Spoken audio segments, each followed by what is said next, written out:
अस्सलाम वालेकुम व्यूअर्स, कैसे हैं आप सब। उम्मीद है कि आप सब ठीक ठाक होंगे। तो हमारी दुआ है कि हमें देखने वाले जो जहाँ भी रहें खुश रहें, आबाद रहें। तो इसी ने एक दुआ के साथ मैं अपने व्लॉग का स्टार्ट करती हूँ सुबह के टाइम से। तो सुबह के टाइम मैंने बच्चों को तो नाश्ता वाश्ता करवा के तैयार करके स्कूल भेज दिया था।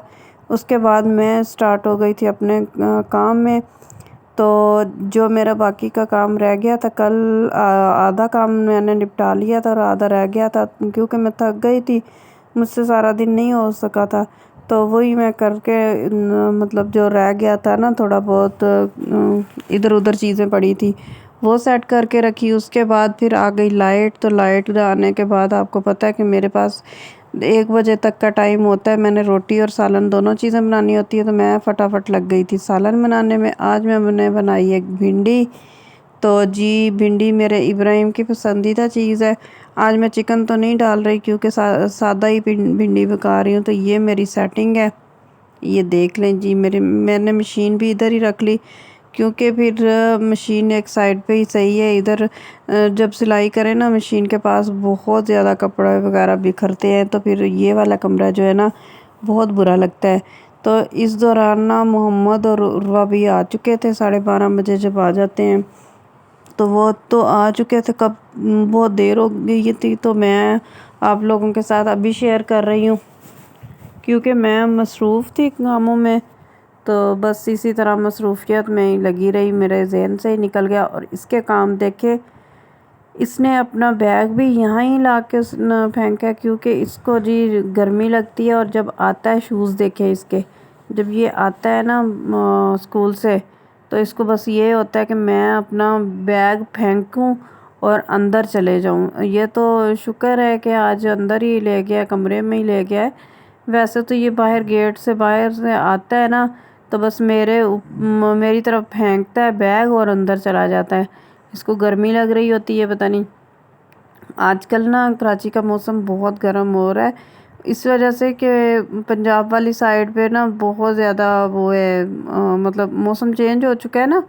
तो इतनी गर्मी नहीं रही, बहुत ज़्यादा गर्मी पड़ती रही थी। जब उधर गर्मी पड़ रही थी तो उस वक्त इस साइड पे, कराची वाली साइड पे ना मतलब हवाएं भी चलती रही हैं, बारिशें होती रही हैं। तो मौसम इस बार गर्मी के मौसम का तो पता ही नहीं चला। तो यहाँ मैंने जब बच्चे चले गए थे ना कोचिंग, मदरसे से जब आते हैं तो उस वक्त तो मेरे पास इतना टाइम नहीं होता कि मैं अपनी वीडियो की तरफ आऊँ क्योंकि बच्चों ने शोर शराबा। और उन्होंने 3:30 बजे, क्योंकि 4 बजे छुट्टी होती है, मगर मैं 3:30 बजे उनको कहती हूँ कि आप लोग बेटे छुट्टी लेके आया करो ताकि ना आप लोगों को इतना टाइम मिल जाए कि दूध वगैरह पीने का, या खाना अगर किसी ने नहीं खाया, कोई चीज़ खानी है तो फिर। तो यहाँ जी मैंने कपड़े तो मैंने धो लिए थे, यूनिफॉर्म जो बड़े थे। तो यहाँ ना ये साहब अपने कपड़ों की छांटी देख रहे थे। मैं कह रहे थे कि तुम मुझे ना कपड़े नहीं सही देती हो तो मैं खुद देखूँगा। तो मैंने कहा कि आप खुद बता दो कि आपने कौन से कपड़े पहनने हैं तो फिर मैं कर लूँगी इस्त्री। तो यहाँ कपड़े धुल गए हैं और ये वाले जो सरफ़ बची थी ना, उसी सरफ़ से ना मैंने ये टेबल भी धोए हैं। तो यहाँ हमारी चाय भी शाम की बन रही है और ये दूध भी मैंने रखा हुआ है। तो फिर उस तरफ मैं इसलिए गई थी कि चाय ना उबल जाए, मैं देखने गई थी। ये देखे मैंने सरफ़ में से ये तो मल मल के निकाल ली है, जैसे कपड़ों की मैल वगैरह। और इनको भी मैंने बुरश वगैरह मार दी, इनके ऊपर ना मैल जमी हुई थी। तो फिर अच्छा नहीं लगता ना, टेबल मेहमान आते हैं तो फिर कभी बंदे को लेके बैठना ही पड़ता है सामने। तो यहाँ जी मैं सोच रही थी कि मैं किचन की भी सफाई हाथों हाथ कर ही दूँ। चाय तो हमारी पी ली है हमने, बन गई थी तो पी ली थी। तो उसके बाद फिर मैं ये बर्तन वगैरह इकट्ठे करने लगी और अंदर नज़र मार के आई हूँ। तो अंदर ना कमरे में चादरें वगैरह सब बिखरी हुई थी ना। और सोफ़े पे मैं आज सोच रही थी कि चादर ना ही डालूं। चादरें तो मैंने पहले डाली होती हैं सोफ़ों की गद्दियों पे, मगर बच्चे मैली भी कर देते हैं। तो आज मेरा इरादा है कि मैं जाऊं थोड़ी देर तक, बच्चों के आने से पहले पहले मैं जाऊं मार्केट, हमारे घर के पास है। तो सोफ़ों के कवर का कुछ करूं क्योंकि ये जो होते हैं ना फैंसी कवर वो मैं लेना नहीं चाह रही। मैंने किसी की ना सोफ़े पे देखे थे कॉटन के, तो उन्होंने भी कहा कि हम लोगों ने बनवाए हैं, शॉप वाले बना के देते हैं, तो मैं वही बनवाऊँगी। तो जाना तो मैंने अभी है, क्योंकि इसी टाइम मेरे पास टाइम होता है, तो इस वजह से फिर मैं अभी ना बस बर्तन वगैरह निकाल लूँ ना, धो लूँ, फिर ही जाऊँगी। तो दूसरा ये कि अगर आप लोग मेरे चैनल पर न्यू हैं तो मेरे चैनल को सब्सक्राइब करें, लाइक करें, शेयर करें और बेल आइकन को दबाना मत भूलिएगा, ताकि आने वाली हर वीडियो आप तक सबसे पहले पहुंचे। तो और आजकल ना सुनने में आया है कि पंजाब की तरफ ना, अल्लाह माफ़ी दे, ये डेंगू का बहुत ज़्यादा हो रहा है मसला। तो आप लोग प्लीज़ अपने घरों में ये जो स्प्रे वगैरह मिलती हैं या मच्छरों की दवाइयाँ भी होती हैं इलेक्ट्रिक, जिस तरह मतलब लिक्विड मिलती हैं, उस तरह की जो भी हो सकता है ना, उसका थोड़ा सा एहतियात करें। अपने घरों में ना पानी भर के मत रखा करें प्लीज़। और ये जो डेंगू वाला मच्छर होता है ना, ये डेंगू मच्छर पानी पे ही आता है, साफ़ पानी पे। तो साफ़ पानी आप लोग भर के ही ना रखा करें घर में, ज़रूरी नहीं है। और अगर भर के रखना ज़रूरी है तो उसके ऊपर ढकना दे के रखें, ताकि ना पानी के ऊपर मच्छर ना आए। तो इसी से ही डेंगू ज़्यादा फैलता है, और इतनी गंदी बीमारी है जिसकी कोई हद नहीं है। तो इंसान की सेहत से बढ़ के तो कोई चीज़ नहीं होती। तो आप लोग प्लीज़ अपना एहतियात किया करें। तो यहाँ जी पानी हमारा फ़िल्टर पानी हम लोग यूज़ करते हैं, तो पानी हो गया था ख़त्म, तो मैंने कहा कि पानी ला दें। और मैं ऊपर इसलिए जा रही हूँ कि इब्राहिम और उर्वा लोग कोचिंग से आए थे, तो ये लोग ऊपर आ गए थे, तो मैंने भी कहा कि चलो खेल लेते हैं। मगर ऊपर ना ठा ठा की आवाज़ें आ रही थी छत से, और जब मैंने भाग के ऊपर देखा, मैंने कहा पता नहीं क्या हो गया, ऊपर किसी को चोट लग गई है या क्या हो गया। और ये अपनी मस्तियों में लगे हुए थे। ये देखे इब्राहिम की मस्तियाँ देख ले। और यहाँ ना मैं आप लोगों के साथ शेयर कर रही हूँ पराठा। पराठा है जी पालक का।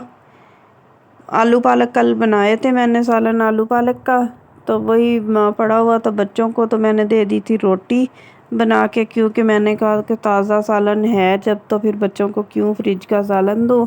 तो मेरा भिंडी खाने को बिल्कुल भी दिल नहीं कर रहा था। मैंने दोपहर को खाई तो थी, मगर बस ऐसे ही गुजारा किया था।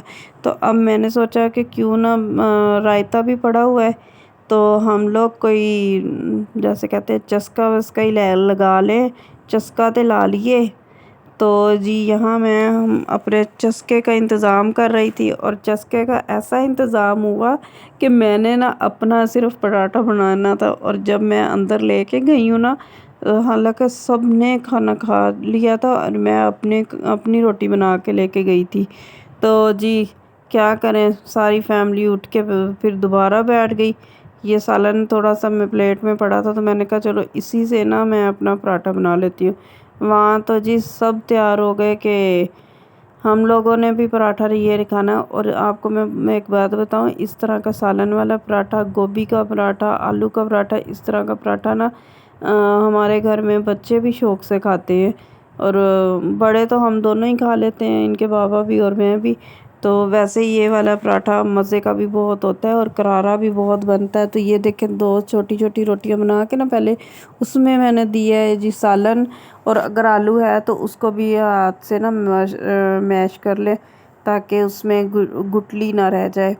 थोड़ी बहुत भी अगर कोई आ भी जाए गुठली जिस तरह आलू की, तो उसको ज़रा थोड़ा सा दबा लिया करे, तो वो उसी जगह पे सेट हो जाती है। तो ये देखें जी, ये मैं इसलिए कर रही थी कि सूखे आटे के साथ हाथ लगा के ना मैं कर रही थी, किनारे ना इसके टूटे, और किनारे अलग हो ना, तो फिर सालन गिरता है। किनारों को अच्छी तरह दबा लिया जाए ना, तो फिर बाहर सालन नहीं निकलता। ये देखें कितना अच्छा बन के हो गया ना हाथों पे ही। ये देखें, ये है जी हमारा पराठा, और इसके ऊपर लगाऊंगी अब मैं घी। तो असल में ना गैस भी कम आ रही थी, मैंने बस हल्की आंच पे लगाया बनाया। मैंने कहा चलो कुरकुरा तो मैंने वैसे ही करना है, तो इसको अगर तेज़ आंच करें ना तो फिर ये जलता है आटा। उससे बेहतर है कि हम हल्की आंच पे पकाएं, जलने की बजाय उसको ना वो सख्त सा नहीं होता कड़क सा पराठा, कड़क पराठा जिसे कहते हैं वो बन जाता है, तो वो ज़्यादा मज़े का लगता है ये सालन वाला जो पराठा होता है ना।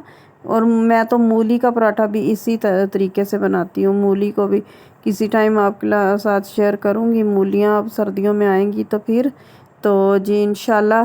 तो ये जी मेरे पालक वाला पराठा जिस तरह मैंने बनाया ना, इस तरह आप लोग बना के टेस्ट करके फिर मुझे कमेंट्स कीजिएगा कि ये पराठा कितना किस तरह का बनता है। और इसके साथ हम लोगों के घर में तो पड़ा है रायता, तो दही सादा भी लोग लेते हैं तो मज़े के ले बनता है, मतलब जायका इसका। और इसी तरह से ना हल्की आंच पे इसको ना ऐसे पलटते जाएं और फिर देखिएगा कमाल इस पराठे का।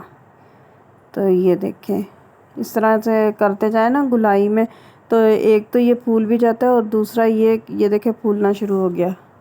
दूसरा ये कि ये इसके किनारे भी मज़बूत रहते हैं, मतलब टूटने के नहीं। जब बार बार उसको पलटेंगे ना तो उसके किनारे भी मतलब खुलेंगे और सालन बाहर निकलेगा, तवे के ऊपर गिर जाएगा।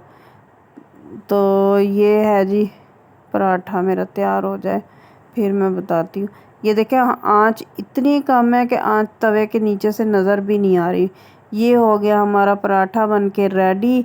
और ये है जी देसी घी पड़ा है मेरे पास डब्बे में, तो मैंने सोचा कि क्यों ना इसके ऊपर से देसी घी लगाया जाए। वैसे तो इसके ऊपर मक्खन लगाया जाता है, मगर मक्खन अब इस टाइम तो नहीं था, तो जी मैंने बस घी के साथ ही गुजारा करना है। अब ये देखें सालन भी इसमें मैंने कम नहीं लगाया, सालन भी देखें कितना ज़्यादा माशाल्लाह से लगा और इतना करारा पराठा है। तो इसी पराठे के साथ मुझे दें इजाज़त, अल्लाह हाफिज़।